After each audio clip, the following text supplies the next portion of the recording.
Meditations for Every Day in the Year by Bishop Richard Challoner. July 31st. On the Fire of Hell. Consider first that in hell every vice shall meet with its peculiar torment. There the proud shall be debased and confounded, and trodden underfoot by insulting devils. There the covetous and the lovers of the mammon of this world shall groan under the extremity of want and misery. There the lascivious shall exchange their dark and filthy pleasures for fetid sulphur and black flames.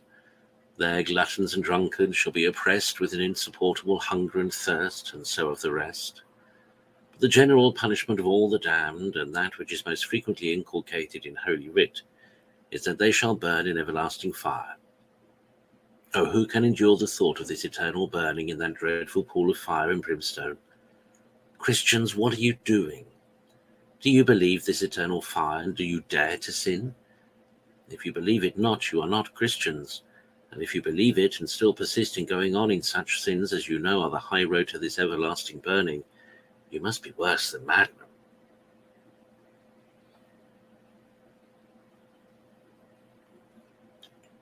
Consider, secondly, that of all bodily torments which we can suffer in this world, there is none more terrible than to burn alive. But alas, there is no comparison between burning here and burning in hell. All our fires upon earth are but painted flames if compared to the fire of hell.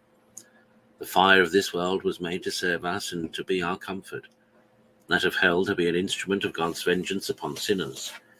The fire of this world cannot subsist without being nourished by some combustible matter, which it quickly dispatches and consumes. The fire of hell, kindled by the breath of an angry God, requires no other fuel than sin, and on this it feeds without ever decaying or consuming. The fire of this world can only reach the body, but the fire of hell not only pierces the body through and through in all its members, and penetrates into all the inward parts with most exquisite tortures, but also reaches the soul herself in her very inmost recesses with its searching flames.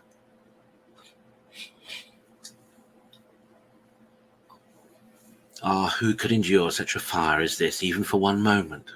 How much less for an endless eternity?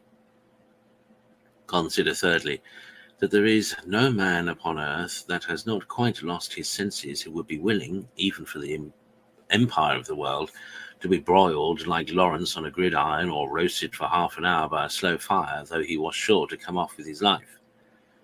Nay, where is the man that would even venture to hold his finger in the flame of a candle for a quarter of an hour, or for any reward this world can give?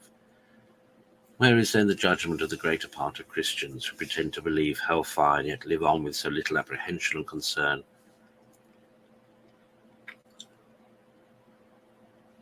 And that oftentimes for years together, in guilt of mortal sin, in danger every moment of falling into this dreadful and everlasting fire, having no more all this while than a hair's breadth, which is the thin thread of an uncertain life between their souls and a miserable eternity.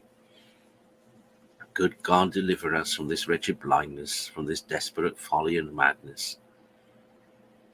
Conclude, never to expose thyself to the danger of this everlasting fire by mortal sin, nor to endure any such guilt, though it were even for one moment, lest in that very moment God should break the thread of thy life and let thee drop into that fire that will never be quenched. Oh, what mercy it is of thy God that it has not been thy case long ago.